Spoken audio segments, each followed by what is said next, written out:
Welcome everybody. How's everybody doing?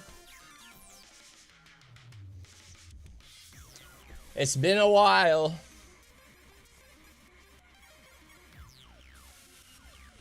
Oh, hello. What's up?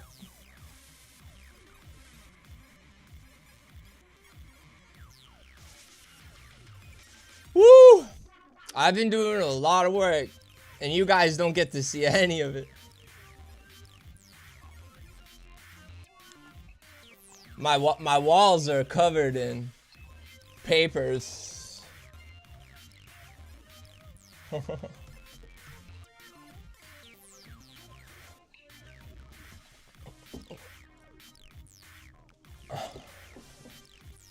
So I've been working on the new website. I've destroyed it and remade it 4 times now.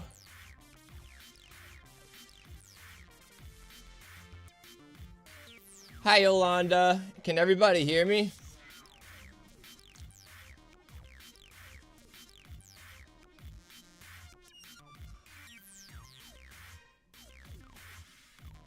You're getting hacked out the yin yang. Get the police involved. Alright, good. I'm just giving time for people to settle in. I've been doing a lot of handwriting. Trying to organize. These are the notes for the book I'm writing.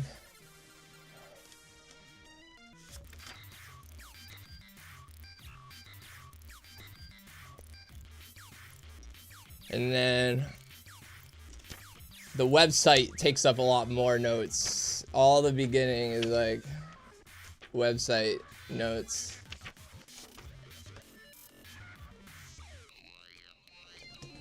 Alright, so giving some time people to get here, I'll explain why I did this. Well, why I started the live stream. I need to do live streams more anyway. I like hanging out with you guys, but I feel like I need to stay focused, right?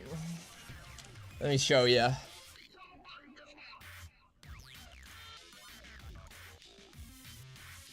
Move this out of the way.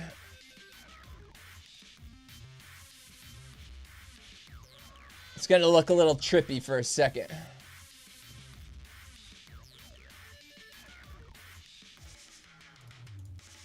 There we go. Now it should look a little bit more normal.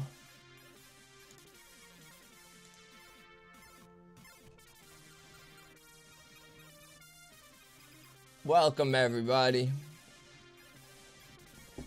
So what I've been doing, this is anti-gravity on my I think it's down here for you guys to see. It's not that important, but what's popping up on my screen?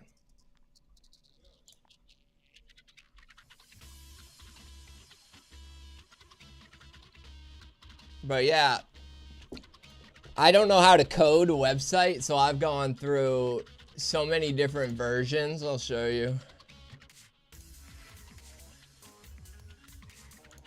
Version 4, version 3. We could even like go back in time. This one's one of the oldest ones. We can go back in time. Where's the index? This was the first website you guys saw. It looks good, but as I kept building it, I realized that the only modular part of this website, and what I mean by modular is it's easy to change and rearrange, was this home page. Everything else was a mess. So then I started over. I did a version 3.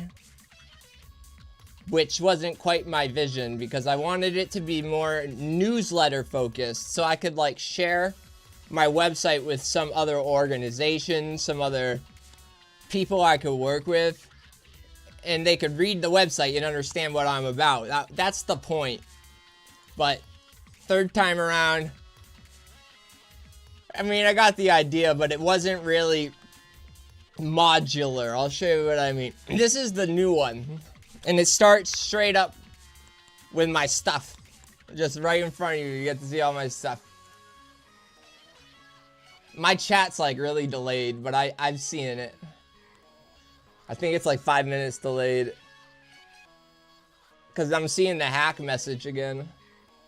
But that means I'll see him eventually. But, yeah. So I started organizing a little bit. I transferred every single one of my articles to my website. Like, these are in my website. This image is hosted on my website. Everything is here in a vault. Substack can ban me and they could get rid of my exports, and I still have it all. I wanted to make sure of that. And one of the biggest issues I have with starting, I guess, a news media truth-telling career, right, on Substack is it's all like a timeline, and it's easy for things to get lost. When I do things in series and I try to make connections among many big things, I'm not a breaking news guy. I don't just tell you what the big next thing is. So I'm gonna pull this up again real quick. Switch to only desktop. So I see the chat now. I just refreshed it and make it a little bigger. What do you guys think?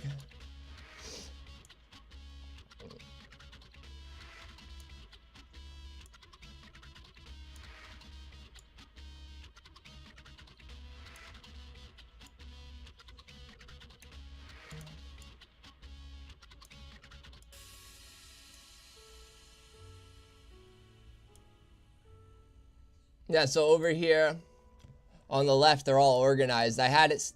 This is what I mean by modular. I'll sign in real quick. Only I have access to this part. So I press this, enter. Actually, I'll show off this first. I can edit anything. Oh, it's not working. So many bugs. Hopefully this one works. What?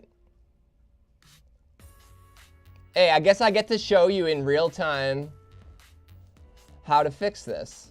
That's fun.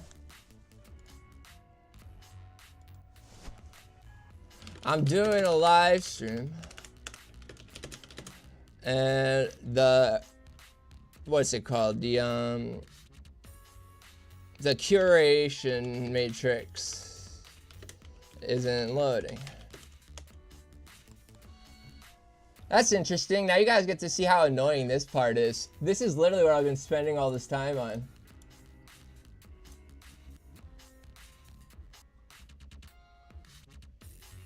It was working last night. Oh my god. I'm mad. But hopefully I can fix it quick.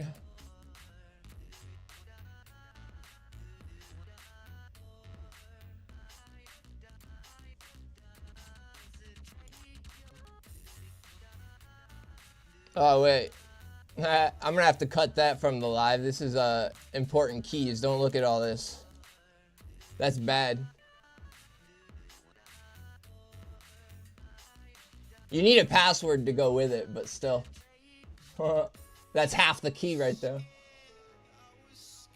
Hi, Farida.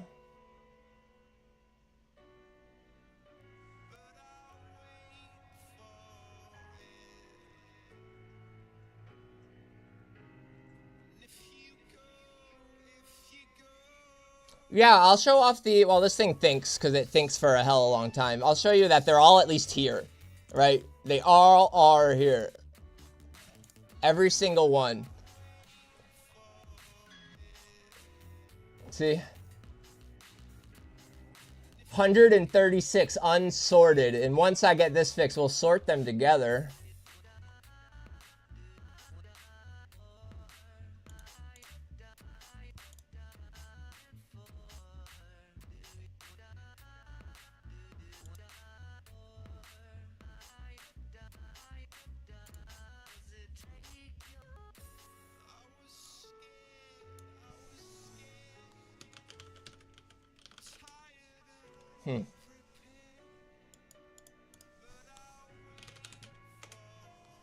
Oh, shit.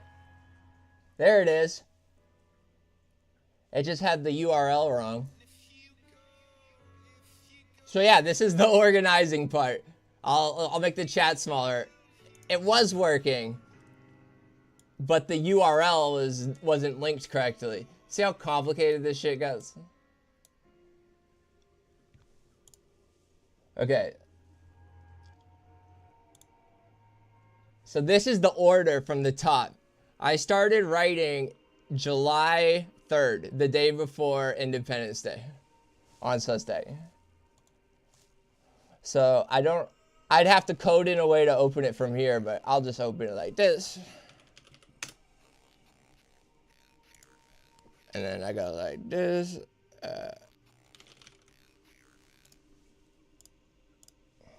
It's this article. I shared this one a lot. This is where my whole thesis for everything I write about on my Substack came from. The idea is that the American Revolution never ended. Literally it did, but I mean, the idea is that the American Revolution was actually a corporate bailout, okay? They tell you it was a rebellion against the king. It's only half the story. Why were they so mad at the king? Well, because they just implemented an unfair bailout and a tariff to help the bailed out company, which was the New East India. Well, I keep calling them the New East India Company because that's what we're dealing with now, are the New East India Companies. But this was just the British East India Company. Excuse me. Regardless, that's what the whole Boston Tea Party was destroying the property of this company. This giant monolith that actually had a military that was even bigger than the British military.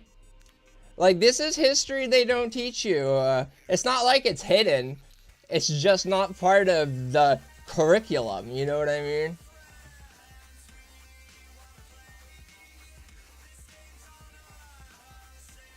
Yeah, I've only been writing for a few months, well, almost a year now, 9 months.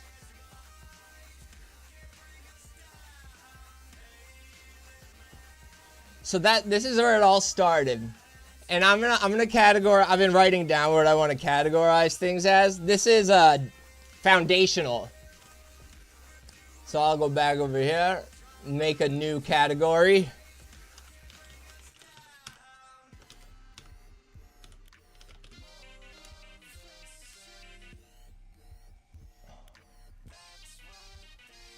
There it is, it made the new folder. And then I should be able to drag it in. And then press save. And then hopefully the thing I made works. It still says saving, that makes me nervous.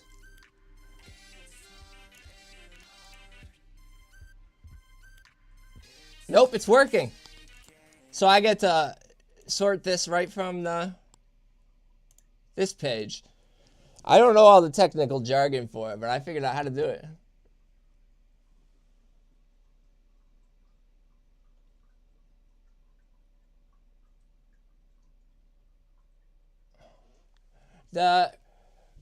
When you say it sounds like a stretch, you're probably taking me too literally. Because I tried to reiterate, not literally is the American Revolution still happening. I just mean the problem that caused the American Revolution was only temporarily solved, and we're still fighting that same fight against corporate power in government. That's what I'm saying.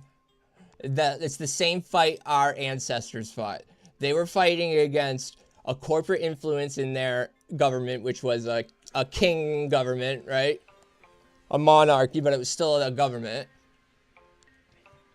And we're fighting corporate power in our democracy because it's leveraging our democracy against us with their money. Anyway. Did it sync up like...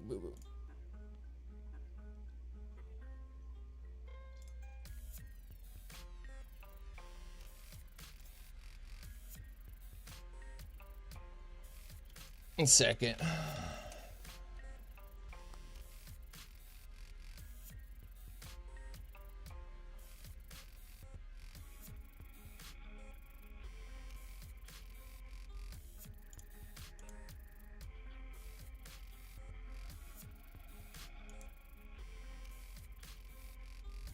Yeah, I know it goes back even farther, but I think that's where we lose some people. Because it only goes back farther, in my opinion. You can have a different opinion.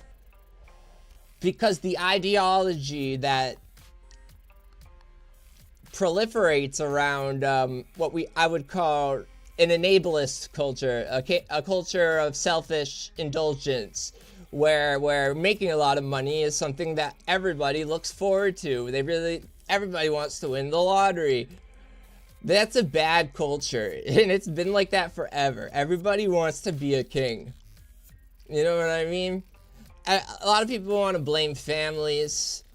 They want to draw specific lines between certain groups of people. What are they? Illuminati, Freemason, whatever. It doesn't need all that. It's just an parasitic ideology that wins. It's more efficient than anything else.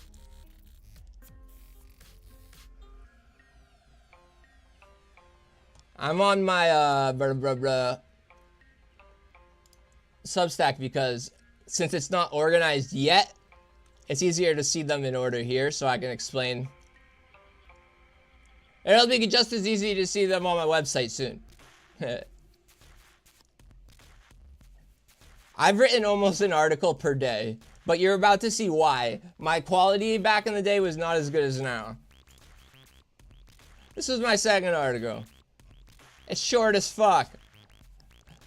But the information in it is still important information, and I still use the term revolving door today. This is when I learned about the revolving door. I didn't make it up.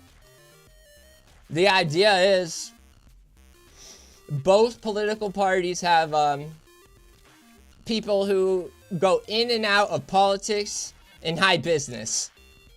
The same people who legislate the rules for asset firms and anti-monopoly end up in high executive positions or management positions in the companies they wrote legislation for later.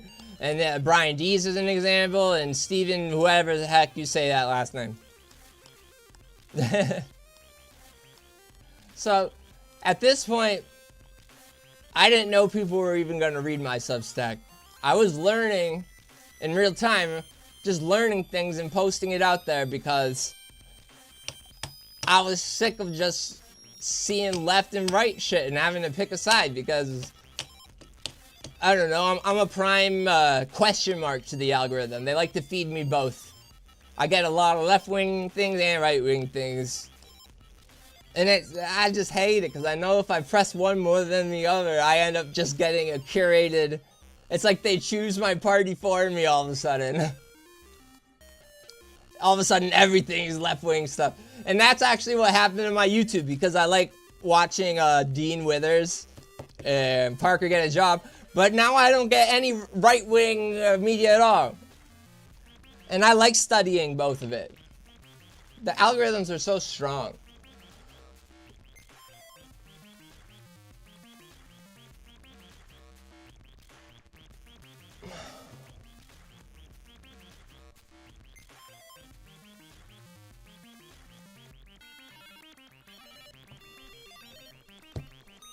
It might sound crazy to people who don't follow this. Trust me, I know. My parents think I'm crazy. And I talk to them about it the most because I see them the most.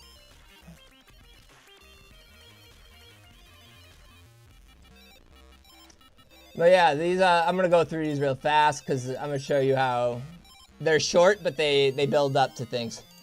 They think you're an idiot. This is where you start to see that I stopped caring about, like, trying to seem like a traditional news teller. I'm like, you know what? This is my journal. Y'all stupid.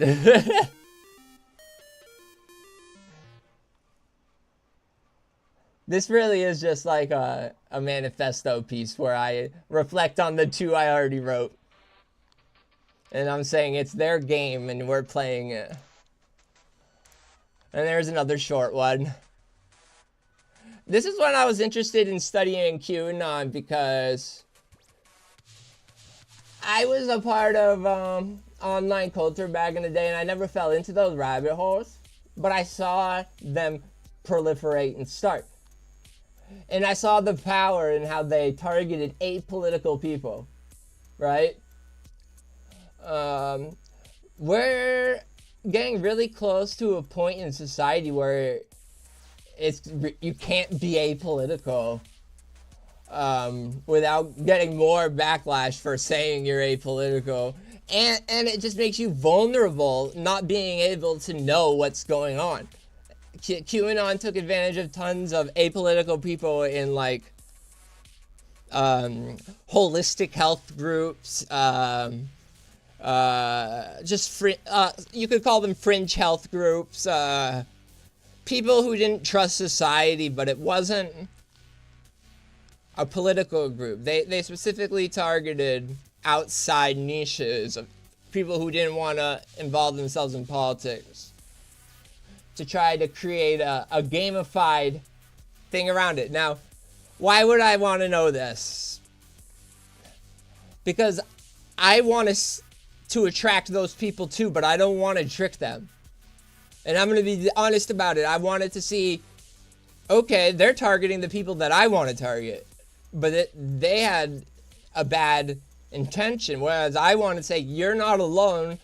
There's some shady shit going on, and just voting doesn't fix it, but voting's still important. We should be educated, but we should have this is where it gets complicated. We need to stand under a third banner, even though we don't need a third political party.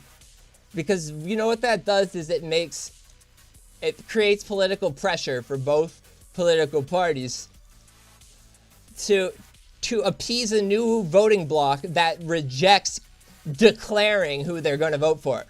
Like, you might want to be a registered Democrat, right? You know you align with Democrats, but don't register with Democrats. Don't tell people you're a Democrat. Say I like these Democrats because I know these policies, and this is why I like these policies, because they support the working class, and this is the ones that I support because I like so you gotta differentiate these things, okay?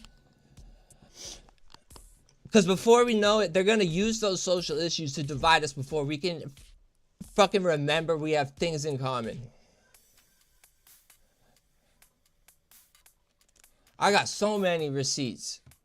It ain't even funny.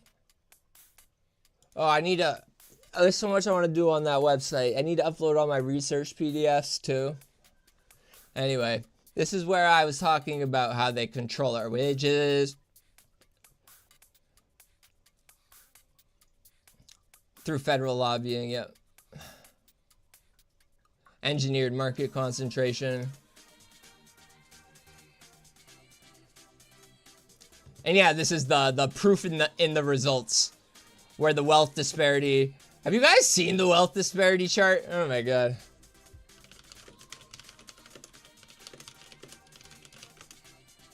Let me write USA.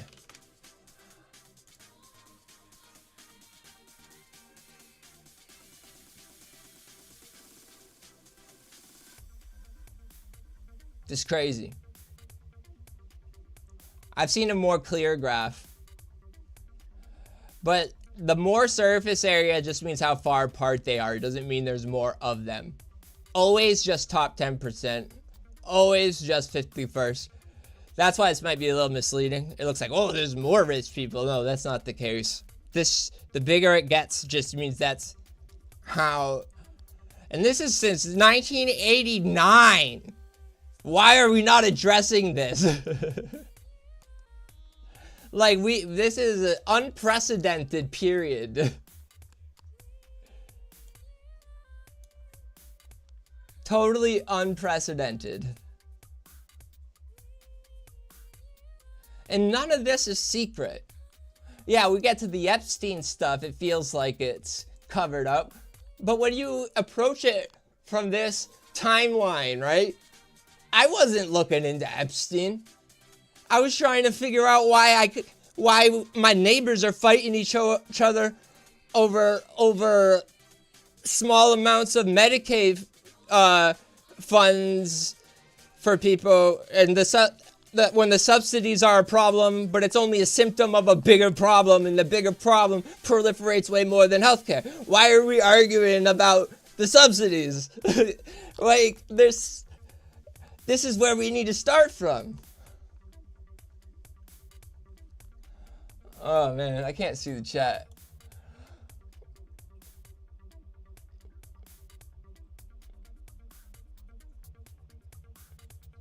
I talk to Wise Wolf a lot. He's a friend of mine. He helped me put in the system instructions for my AI to help me code the website.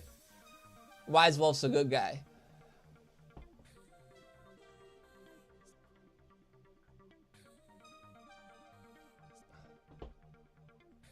Thank you for being here, Michael. I should do this more. You guys deserve it. It's just usually what it is me running into bugs like you saw before where the link didn't work. And then I'm just talking to this thing forever.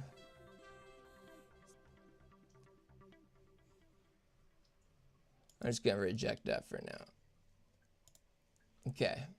So what I'm doing right now is showing you how I was learning in real time when I started on Substack. This is a journal of me learning, and I was learning with my AI deep research tool, okay? And I'm a media research major.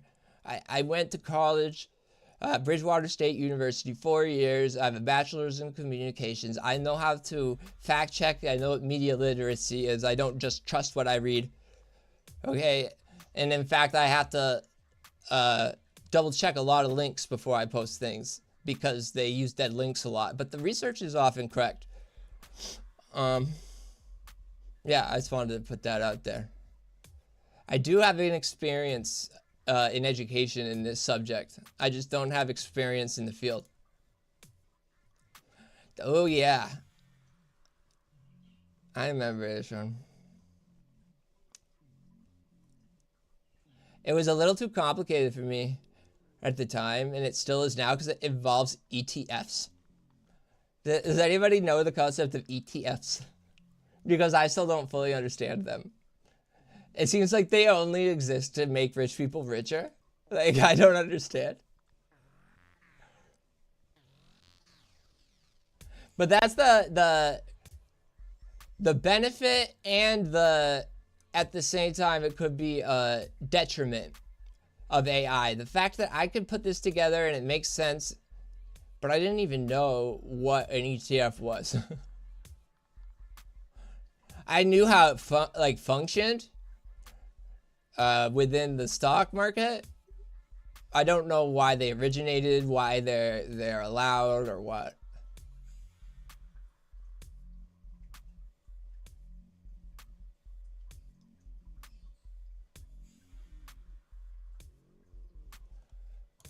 So yeah. Whoops.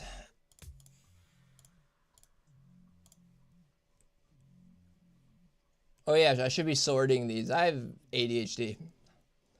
So this is doctrine. I put that in doctrine. They think you're an idiot. I'm going to make a category for 3, 2, 1. short I don't know, short intel packets, I'll call them intel packets.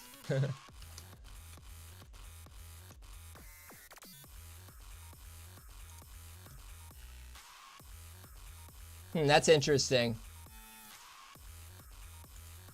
It still shows up under unassigned after, but it is showing up down here. Let's see what happens here.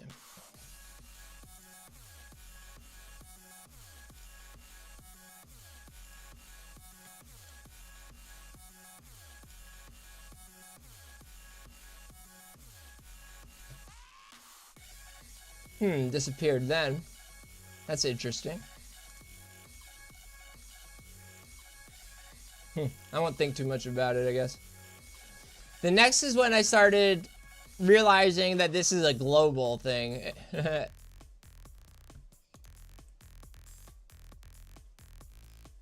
This is gonna be a long live stream if I'm gonna go through everything. Holy crap. You had no idea.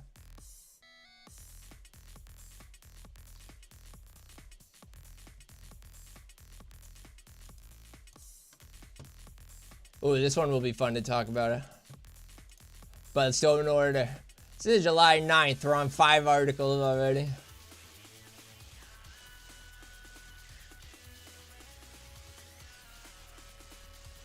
I don't like this song.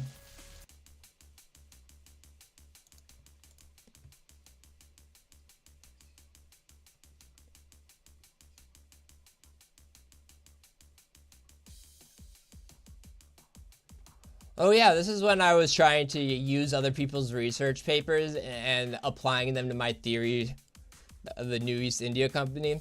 This is when I started to realize you need to control the narrative, and getting a new word or a new phrase to call the enemy, like you know, like how Donald Trump got really good at like the libtards.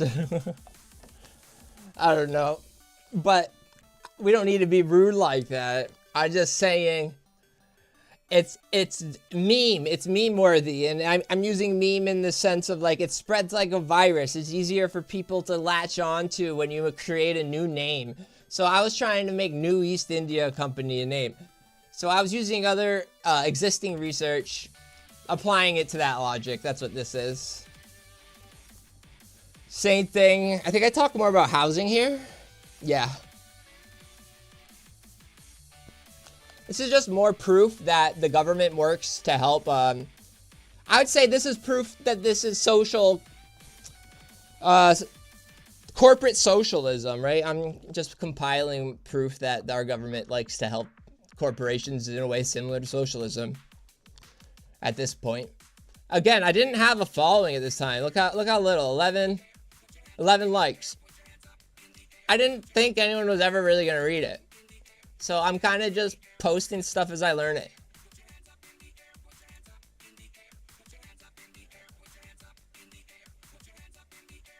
I'm kind of going down a trip down memory lane right now. Oh yeah, this is when I start talking about the shock doctrine. Who's heard about the shock doctrine?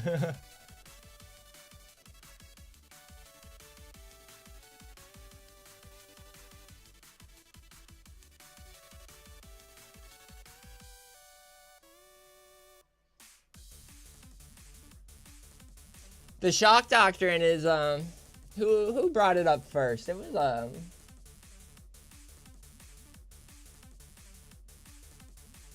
it says source number 2.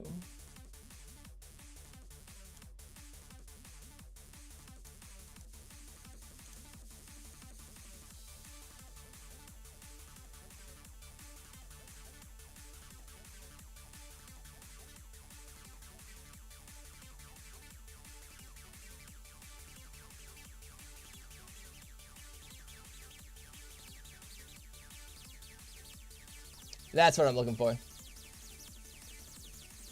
Shock doctrine describes the brute tactic of systemically using the public's disorientation following a collective shock like COVID, 9/11, even January 6th. Come on.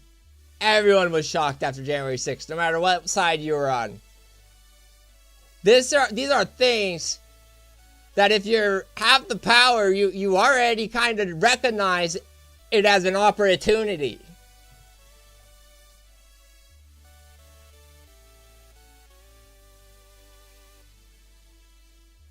I can't find it here. Yeah.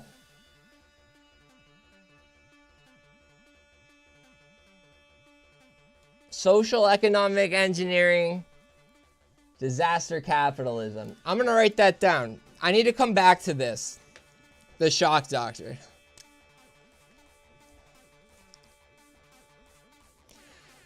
Because I'm pretty sure, if I remember correctly, this book argues, and there's evidence that there are political figures who have referenced this kind of strategy. So it's not something that's not known that works.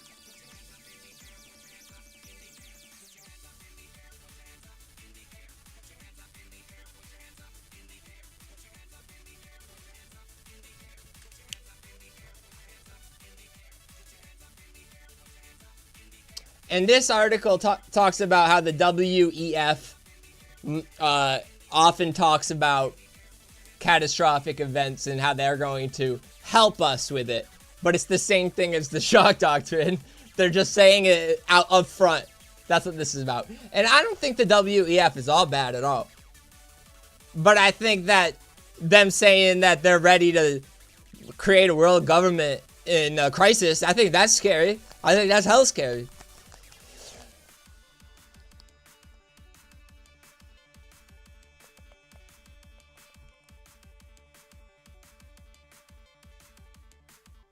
So I'm going to organize those real quick.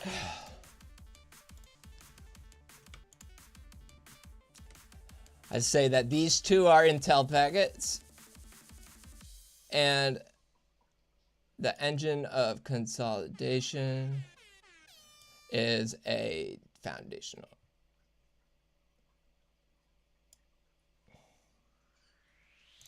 Huh. That didn't work the way I wanted it to.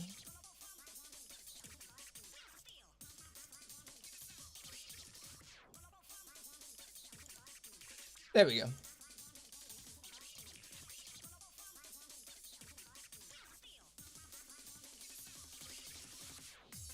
There we go. This one's good. Where This was my first like reflection piece where I was talking about my life. I recommend you read this one yourself. I couldn't do the justice in the tempo I'm going in. This would take too long. It's called The Real Heist. I talk about why I've arrived at the feelings I had to start this research in recent history. So this is going to go under a new category I wrote down.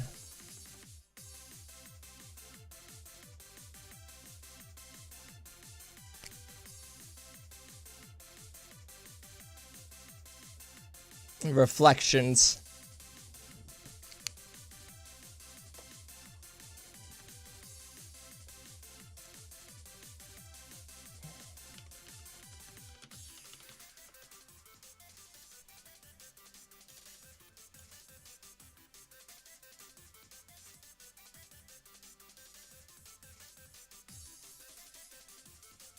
Yep.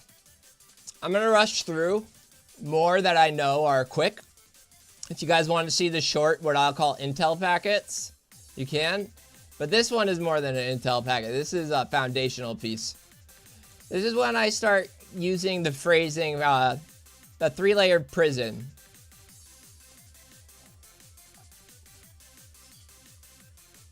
It explains three mechanisms of control. And they're not the kind of control that you're thinking, where it takes a direct influence of like a threat to, you don't even realize that you're trapped in it. And we're all trapped in it even if we recognize it, okay? The idea is economic terror. You're not going to go protest what you believe in if you're threatened to lose your job, and they have the right to do that.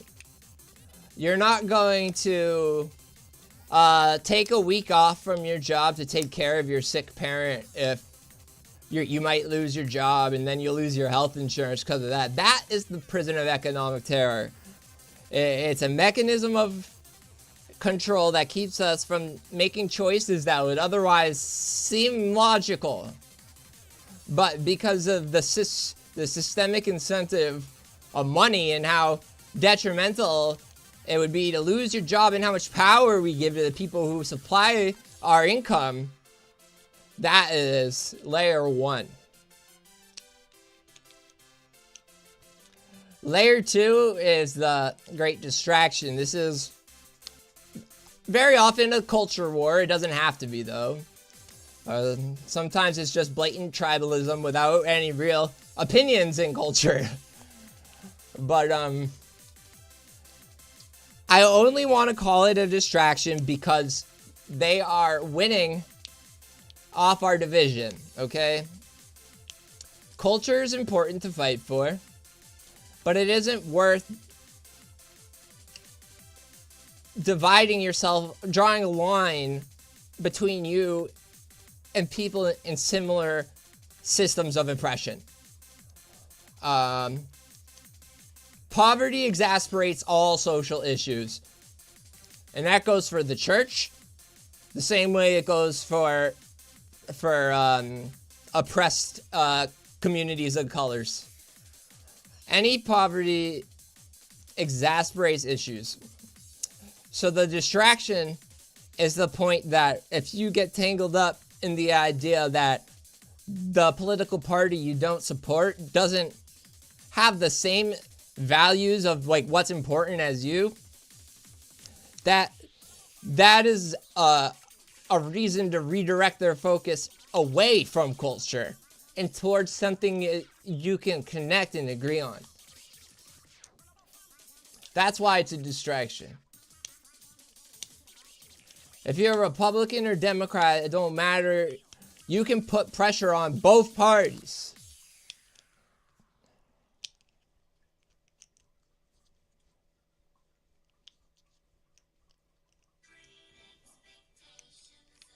The third layer is the feeling that it's all too big to even stop. It's the learned helplessness. It's the stories you hear when you're walking through the store and you hear the manager talking about how he effed over the employee because he can. It's the fact that Epstein's co-conspirators still aren't in trouble. This creates the learned helplessness. You're like, we can't do anything because nothing ever changes. That is the hardest layer to pierce, I'm telling you. Because once you can't pass layer 3, you fall right back into layer 2. Because it's way more comforting to have a tribe than to be alone and helpless. And that's kind of like what I'm trying to do.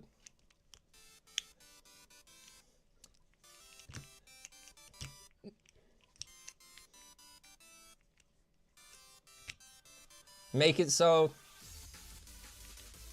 you don't have to feel helpless if you don't trust politics. Because I don't.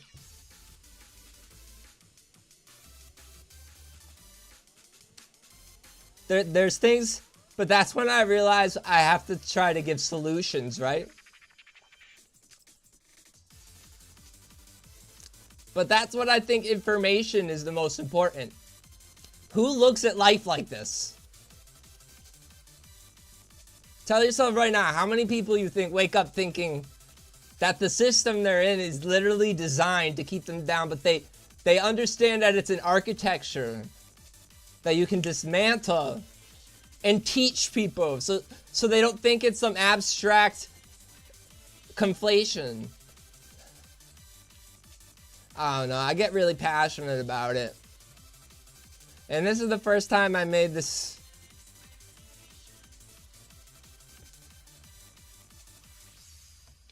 Man, that's a trip reading that.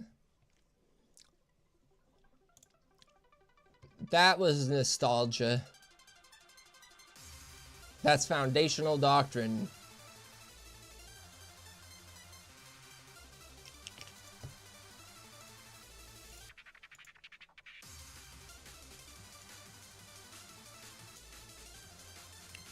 The Shepherd and the Sheepdog. I'll show you that one. Not a lot of people read it, but I remember it being an important pivot in how I write articles. I wasn't gonna write about politicians anymore.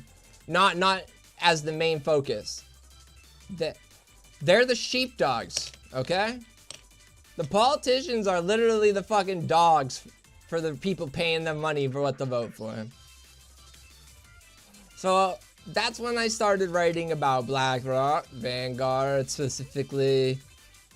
More often, I already kind of was, but... See, so I'm using AI to make articles that not only make compilations of public records to help create new research theses, but I'm also using it to create what I call doctrine and narrative elements. Okay, I was having it pretty much. I have ADHD, so I let the AI hold so many different thoughts that I have, and it helps me process it, and then I make an article. It's just how it is. And some people hate AI, but I couldn't do it without it. And it's honestly because of my disability. I feel like it enables me.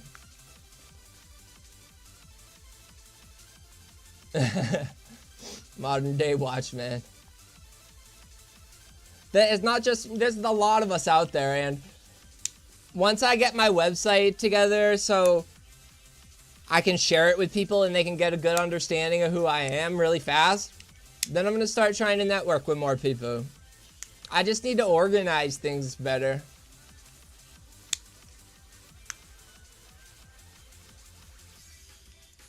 So yeah, I kind of want to put that one in doctrine.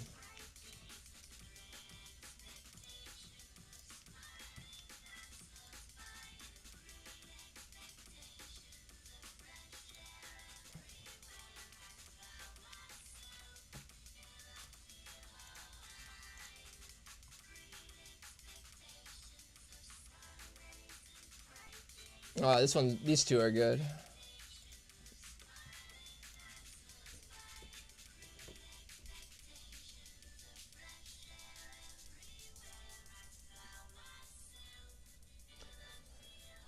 So I went through this thing where I kind of just wrote propaganda.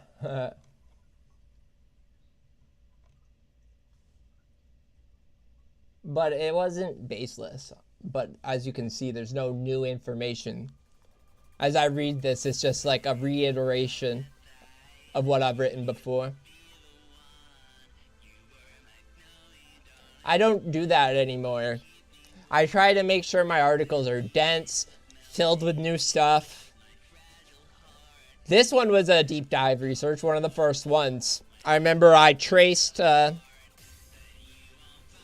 ever since I think it was Reagan who threw away the fairness doctrine or whatever, the way media evolved to become an outrage machine.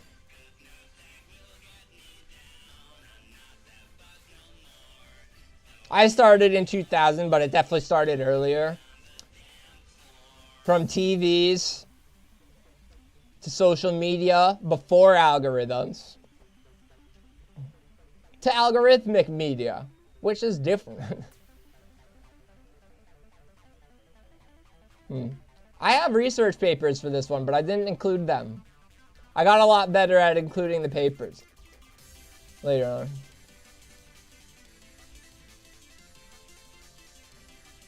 Oh, I like this one too.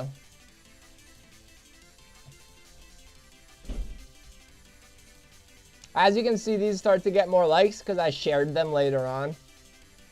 Because I like them. Oh yeah, this is when I compare to robber barons.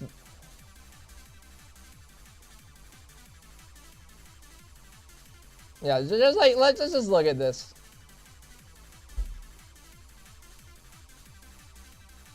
Let's just look at this for a little bit.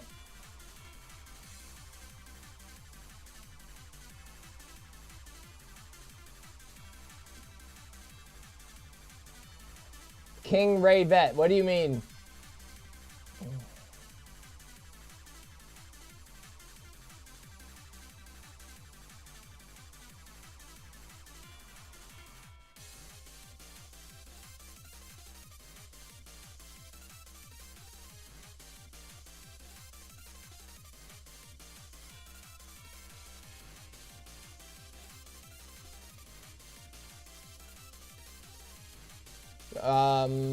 I've been explaining it this whole time.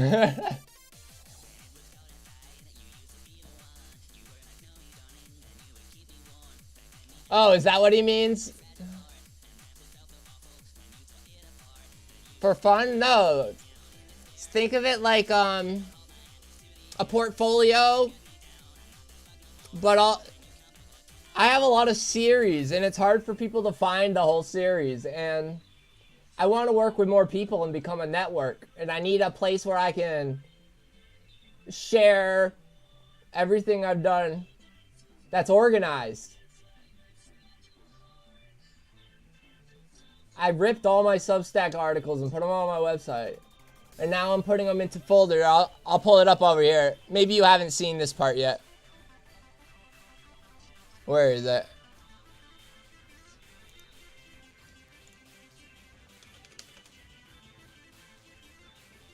This part here.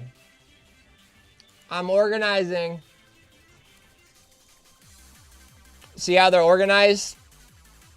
Living Storybook is a series, and it's all right here. So if you want to access Living Storybook, go over here. Transparency Art, which is about Epstein. It's all organized right here. Substack doesn't do that. Substack's a pain in the butt. Shadow Arc. They're not in order. I need to fix that.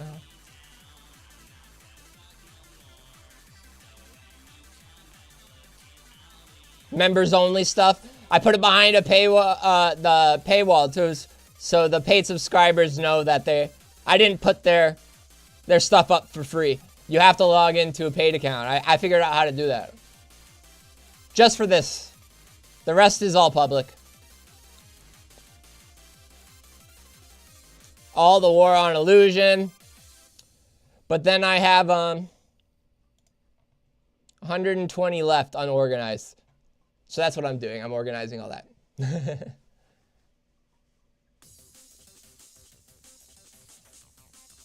Oh, you're seeing the chat on top of the chat.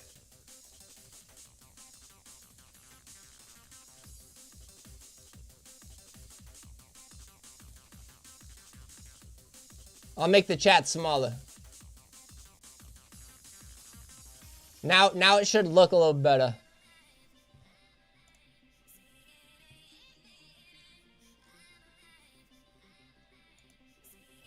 And yeah, I'm kind of reflecting.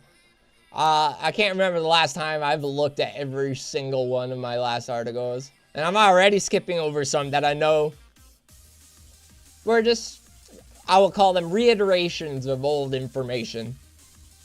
No new revelations in my timeline.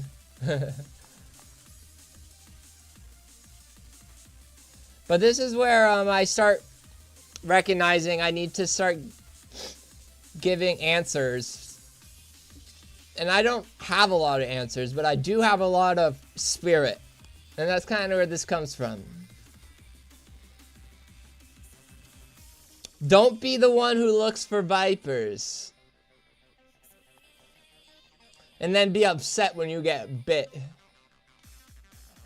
Leave that stuff to me, okay? That's what this is about, alright? There's other things you can do. Try and create a group of people in your community around you who are like-minded, who you can rely on when things are too confusing or they take away, or like, who knows, you know? I'm not telling you to be a prepper. I'm not a prepper. I'm telling you to understand that just looking for problems is not the only thing you can do. That's what this article is about. We must stop being mere catalogers of snakes and become architects of a viper-proof world. That means we got to take care of the ground too. The ground we walk on. The system that allows these vipers. You know what I'm saying? The fact that we wake up and go to work every day like it's normal because we need our job. And that's the only reason why we go, even though we know it ain't right and we want to stop the system, but we need that paycheck. Like, how we fix that, though? That's how we got to be voting.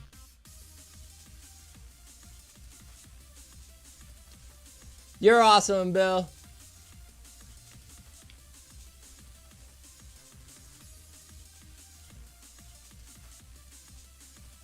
This one had some good new research in it. This is when I realized that the same companies who sponsor politicians, like literally what this sentence says is what my research was. It's a perfect sentence. People who write anti-LGBTQ legislations also fund the pro-LGBTQ politicians. I'm like, wait a second. Why? And the more you look into it, it has to do with reputation.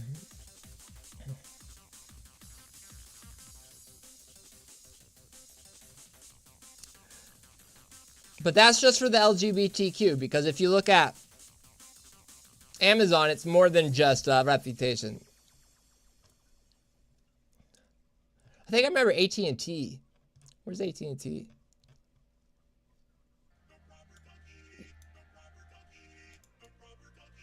Yeah, this is the one I remember. Between 2019 and 2021, AT&T donated over $1.1 million to anti-LGBTQ federal politicians. A major corporate partner to media advocacy groups like GLAAD and a supporter of pride campaigns. Like, what the fuck? Like, how? Why?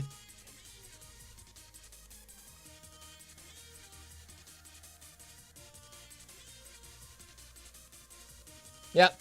So this was one of the first articles. You're right. Common theme, both sides. It's one of the first articles where I just list some examples and I start learning the tangible company relationships with them.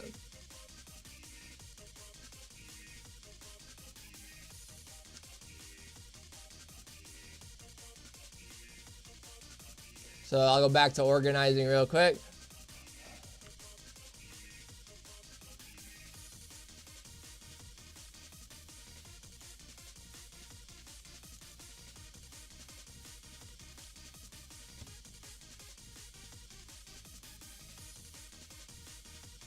I think I should make a new category called anchors. And what that's going to be is those pieces that remind you that you don't have to be looking for vipers all the time. I think that deserves its own category. Thanks, Harpy. I appreciate it. Thanks, everybody. You guys are so kind. It's hard for me to keep up.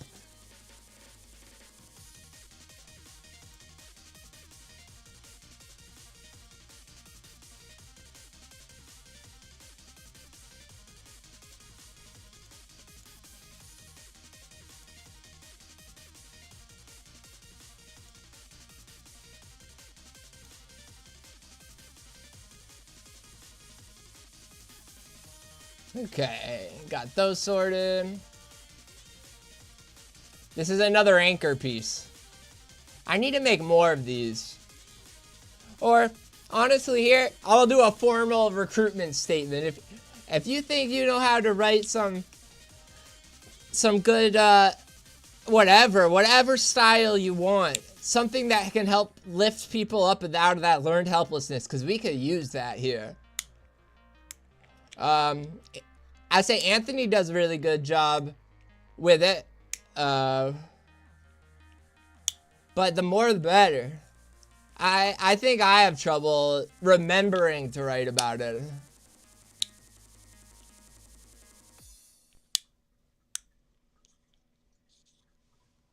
Well, I'm glad you're back, Ray.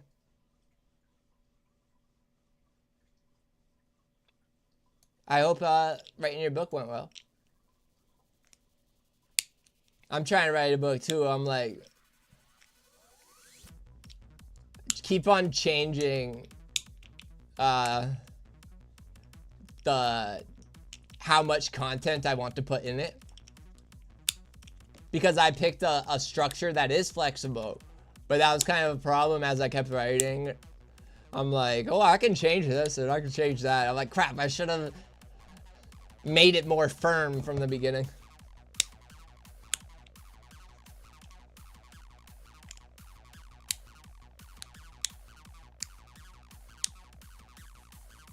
Yeah, I get it.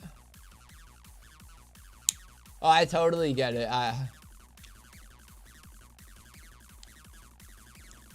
can show you guys some old writings of mine. But yeah, this is about the live powerlessness. I talk about the 3-layer prison again, but this time I wanted to make sure I landed on positive instead of just saying, and it sucks. Turn off the outrage machine. Talk to your neighbor about the price of groceries. They built you a prison, but they made a fatal error. They built it inside your mind, and you are the only one with a key. And I made this image, I think, for the first time. It's pretty corny, but I thought it was cool. And then I use that URL for Substack now.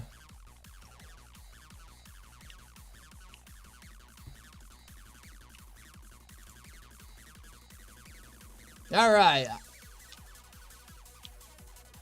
I wonder if I should make a new category for this one. Because this is when I start getting into actionable things, alright? The work of our time is not to reform the spreadsheets of the few, but to rebuild the main streets of the many.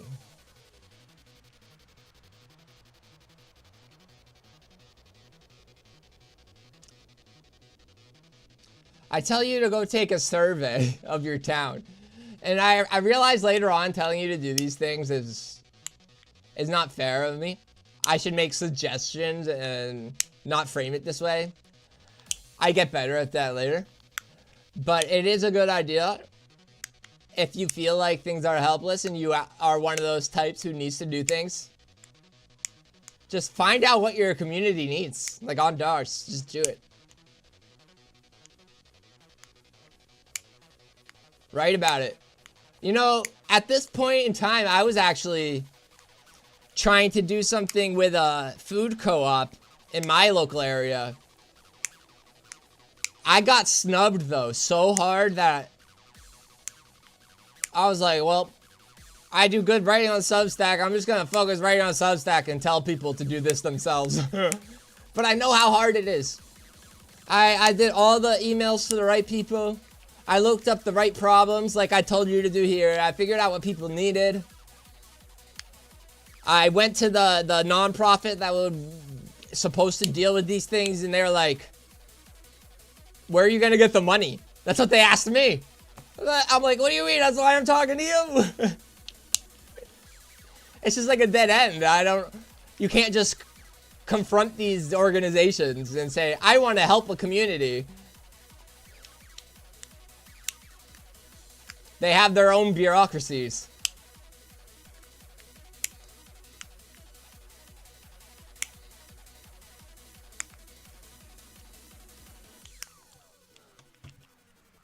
But I want to call it actionable category. Damn, we're already almost... We're past an hour. I might have to split this up into 2 streams.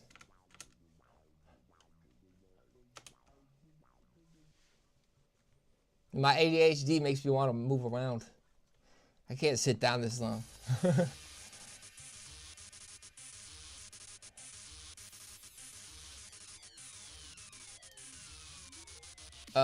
Whoops. Go ahead. See, this is part of the bugs of the new website. Come on. Oh my god. Can I move this? Oh my god. Okay, I can.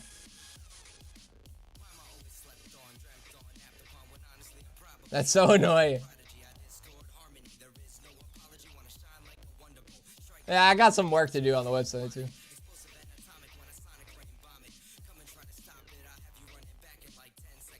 My argument, Ray, is this isn't even capitalism anymore. That's their word. The old capitalism's long gone. This is corporate socialism.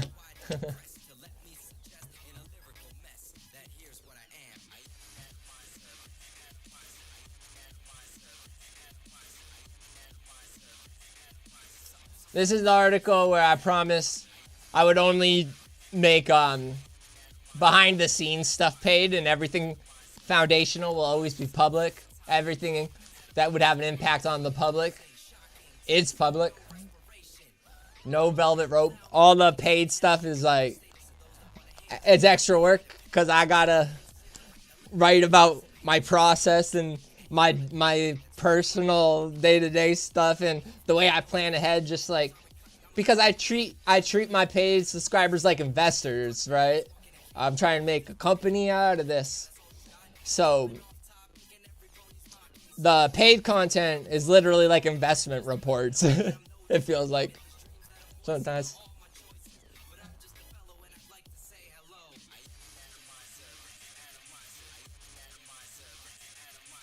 Does anyone know Shane Urak?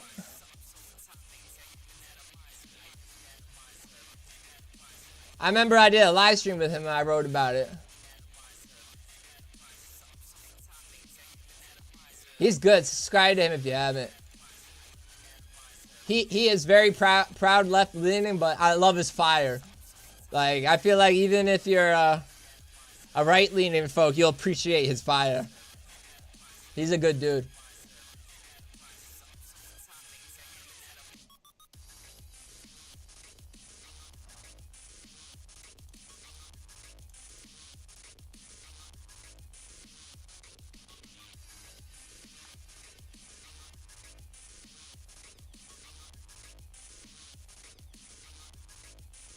What are you listening to now? Some indie EDM artist. He goes by a lot of different names. He uses characters for different genres. Lapfox?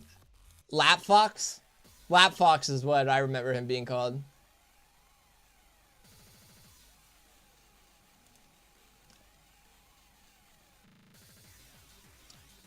Where's a good stopping point? I think I'll go until the first Inside the Forge. This is my first paid article. And then we can do more later. I might do more later today, honestly. I just need a break.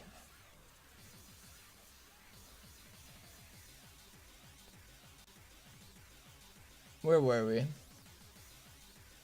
Oh, man. Does anybody want to start a book club? I forgot about this. I tried to make a book club before I had any subscribers. Look at that, 6 likes.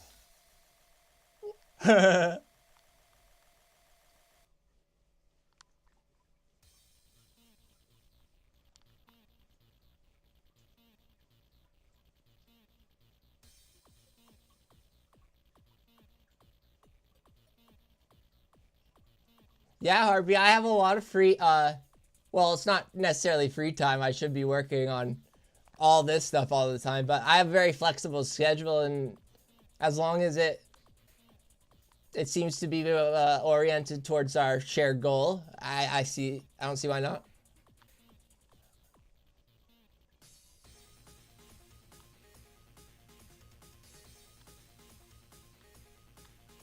I definitely want to network more, so if it's relevant, hell yeah, Harpy. My email, ethan@verticalwar.com. That email doesn't get a lot of spam yet. This is the best way. I haven't memorized it yet, but I have a business phone number you can text to. I forget what the number is. I should put it on the screen, honestly. Because anybody can text me there. I don't care. That's why I got it. Because it doesn't bother my main line. Don't look at other people's phone numbers. Shit. I shouldn't do that. But my phone number... How do I add that?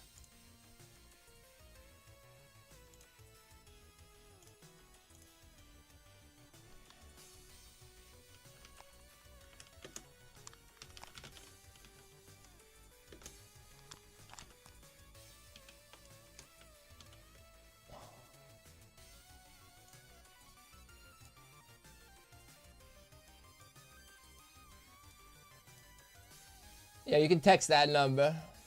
You can call it too, but I have to be in the right mood to call, which is sometimes. I don't hate calls.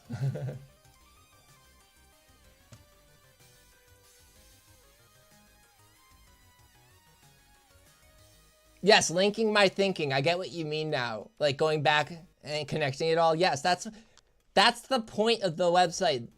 What I realized over time, I started building the website trying to make an engagement platform for you guys. But over time, I realized, no, I need a good representation of me, or like my publication. That's what it needs to be, because that's how I can link up with more people and be more organized, get more people involved.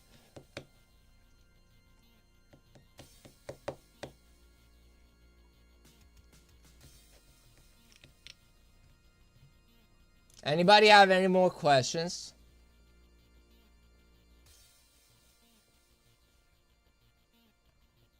What?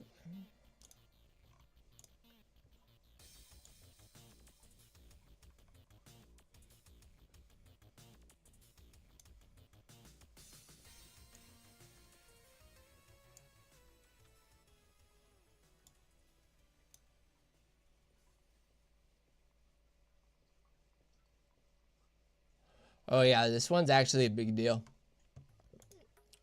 So these next articles I wrote, you guys have either probably already heard of it, or if you haven't, you should read these articles now. Because it's becoming more and more relevant, especially after the recent budget pass. The Congress, I think they bolstered more AI privileges for private security, excuse me, which are the companies that supply these flock cameras. This was before I had a real good grip of making series, but I tried to make a 3-article series about it, the flock cameras, and it's pretty informative. It's not my most polished work, but I've put this. I think this should be a systemic case study, because it's an example of something happening now. Or is this a societal cultural analysis? I have those both written down. I think it's a case study, right?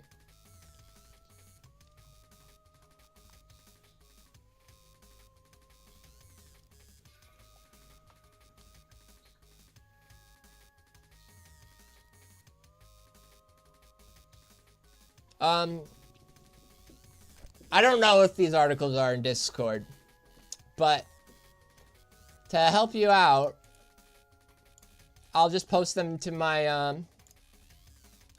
profile. Flock awareness bump.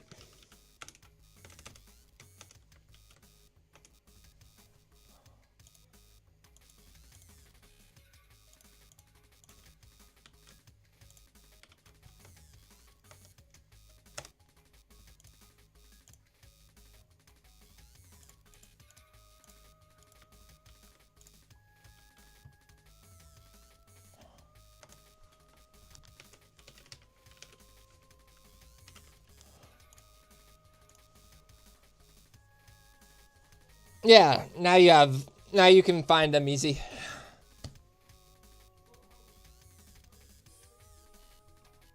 Oh, to the actual case study? What do you mean? The research I use? That's all in my Google Drive.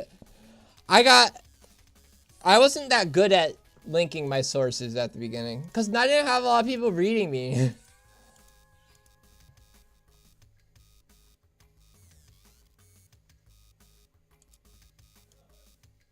Alright, I'm going to officially...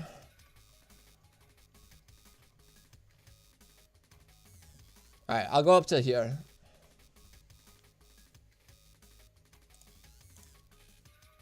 I did another live stream with Shane. he ended up getting real busy and successful with the Banner and Backbone. It was hard for us to keep our schedule together. Otherwise, we'd probably still be doing it.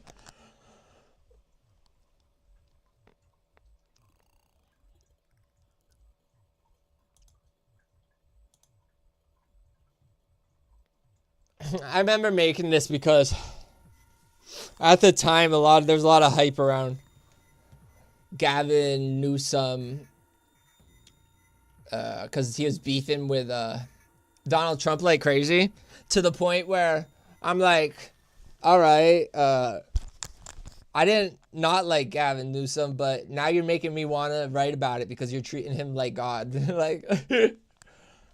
like people were treating Gavin Newsom the same way MAGA is treating Trump.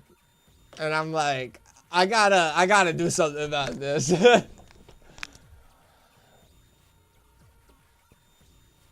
I don't know if you guys remember that, when he was beefing with Trump like crazy.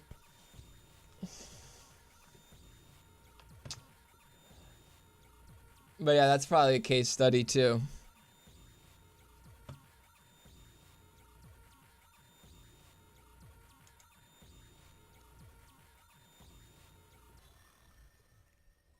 Yeah, they would have like these Twitter wars and what's his face? Newsom would be saying things that I was like, I get why you're saying it, but at the same time, I don't know. I don't want to talk too much about it because it's definitely really complicated. It has to do with the gerrymandering, right?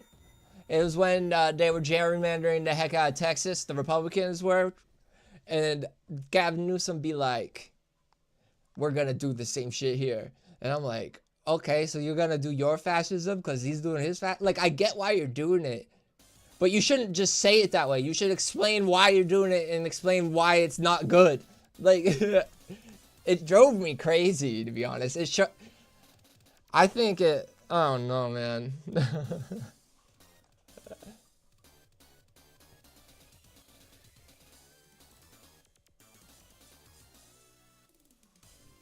Yeah, it's a really complicated subject. Gerrymandering already is complicated. So you could argue, oh, this song's a little annoying. You could argue that his response to the Republican gerrymandering made it fair. Kind of. But it's like, fair in what way? It makes it more even. I don't think it made it more fair. Like,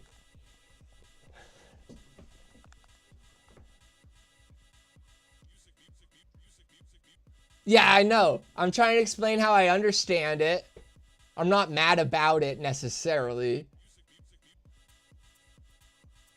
I just don't think it was handled correctly. It was a moment to educate about gerrymandering, but instead they're just like, nah, this is a good thing. We like gerrymandering. We're going to use it too. It's like, what the fuck?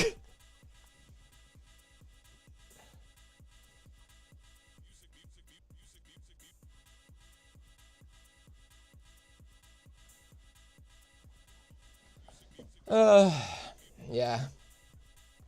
But that's why I wrote that article. It's easy to find bad things about every politician, though. Believe it or not. Not the same way as some people. Looking at you, Trump and Bill Clinton. But everybody's got their own level.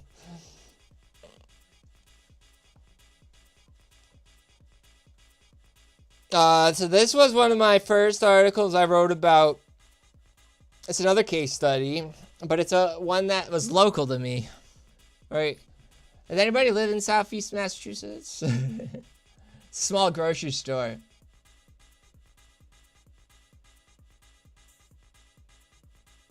They were social, like, they had like a social ownership system, a worker ownership system for a long time, and the prices were really good. They had happy workers. They had a great reputation, all that. This is like the story you hear about a lot of small businesses, small business chains, and then big money got involved. It changed the CEO ownership. I forget the details exactly. I'm not an economics major. I'm a media research. What I realized later on, we're getting to it, but this is taking a long time, so I'm gonna have to do like a part 2. I hadn't realized yet, but I'm not making news articles. I'm not making reflections all the time. What I'm trying to do is create a lens for people to look through, right? What I call it the long zoom. The ability to understand a 3-layer prison. The ability to understand the new East India companies. These concepts that are brand new. They're brand new for a reason. We need something new.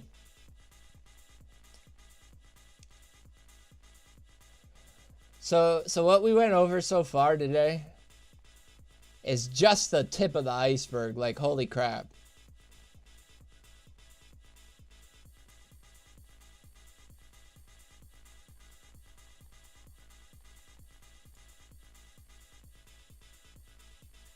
My first viral article.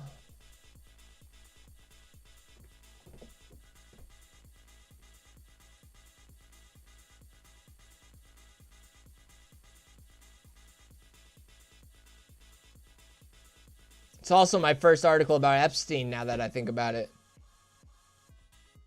This one here.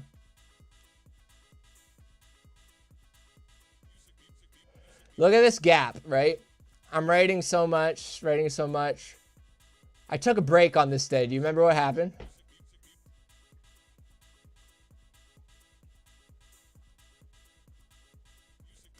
When Charlie Kirk died, I fucking couldn't handle it. I'm not even a fan of his, but I just couldn't handle writing about this shit. Everything on Substack was Charlie Kirk this, Charlie Kirk. I literally took a week off social media.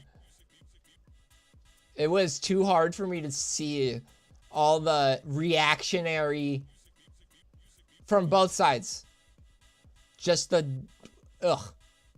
I'm like, a tragedy happened, and what happened? Shock doctrine, people using it for their advantage, powerful people creating narratives, making us fight each other. I literally had to take a week off.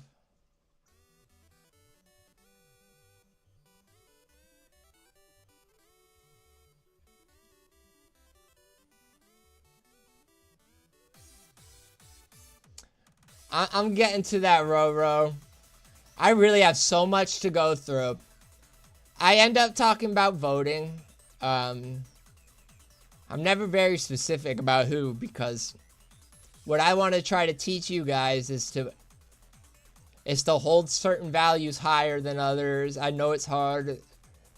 We have to change the culture. We live in a bad culture.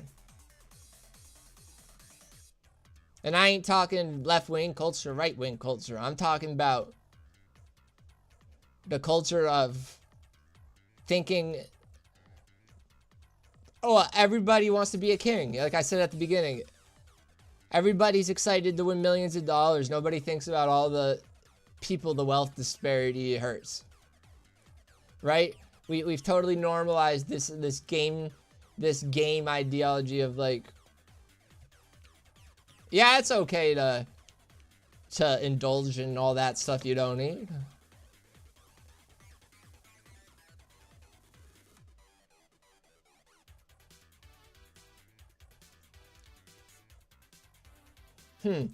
Before I leave, and I do think I'm going to come back later tonight, but I definitely want to walk around a little bit.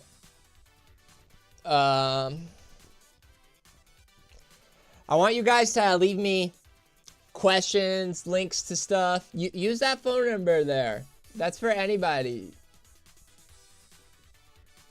I'll look at what you guys want me to...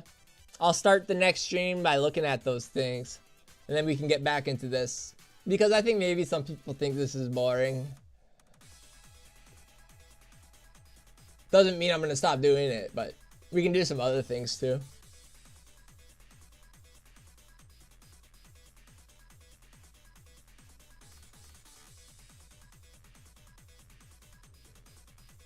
And the culture wars aren't going to stop. That's why I'm trying to say, instead of ignoring culture, we identify under a shared culture priority. A shared priority of changing culture. Because then we're part of that war, but we're fighting the right. And you can't fight a war by pretending it's not happening. You know what I mean? You're not going to win that way. But I also don't think you pick left or right. I try to remind people the culture war is up and down. It's a vertical war. That's my website, verticalwar.com.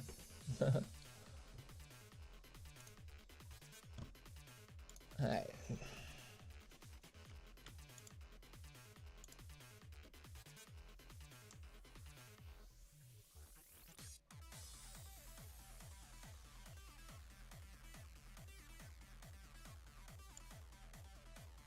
Oh yeah, I have to make a new.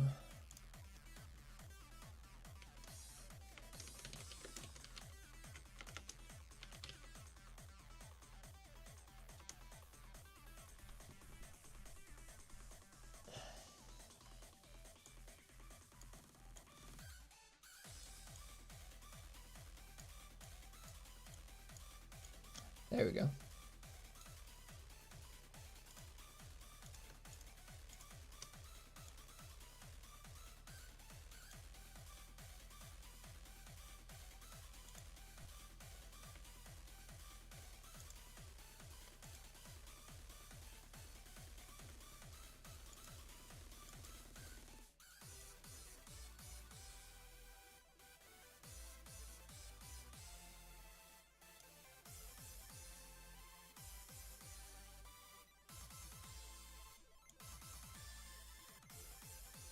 Oh, come on.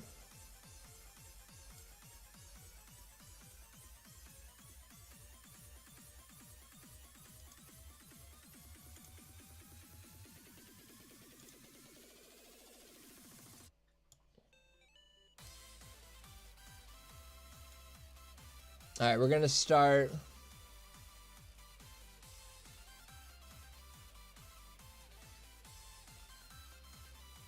My ADHD is so bad. Where do I go? Yeah. Boom. Save. Save. We got a decent chunk. We dug through like 50 articles. Almost. 97 left.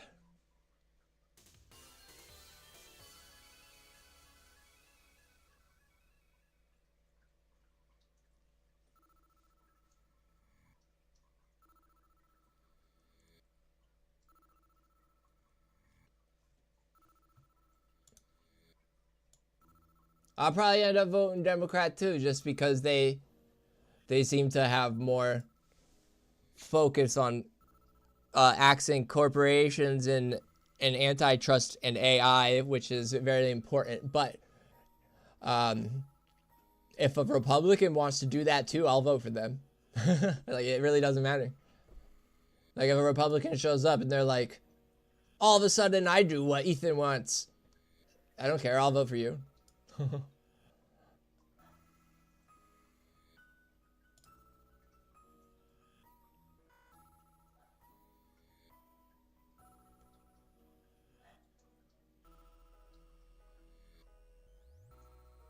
Yes, Ethan needs a break.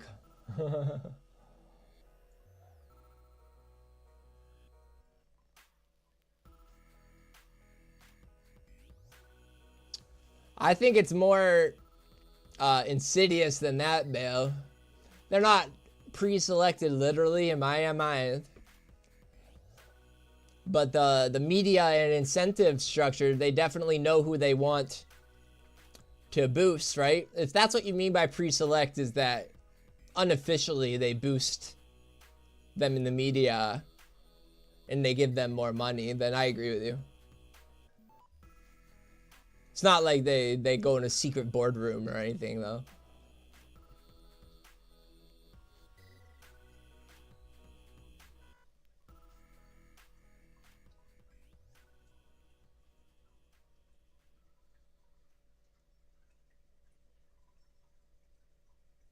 The way I look at voting is it's important, but it's an important defensive move. If you ignore your defensive move, you got no, like, you got a lot less reason to complain. Like, it's that old argument of, oh, you didn't vote, you can't complain. Like, I understand that voting feels useless or it doesn't do things. I think it does some things. It does very little, but it does some things. That's why I consider it a defensive move. And it's an important one. Thanks, Ray. I'll come back on in 8 p.m., 9 p.m.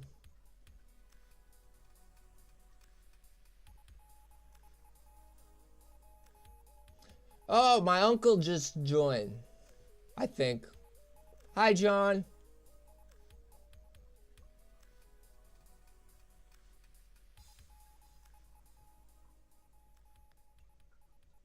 Oh, my texting is not working? Oh, well. I'll look for your message, Harpy.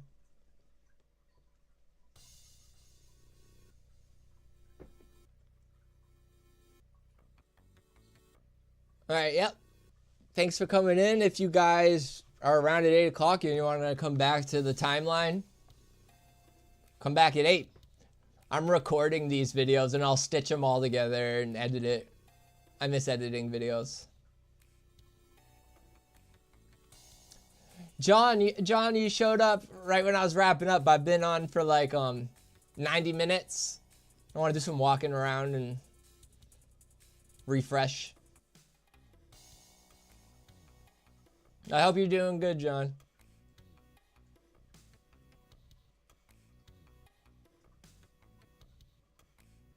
All right.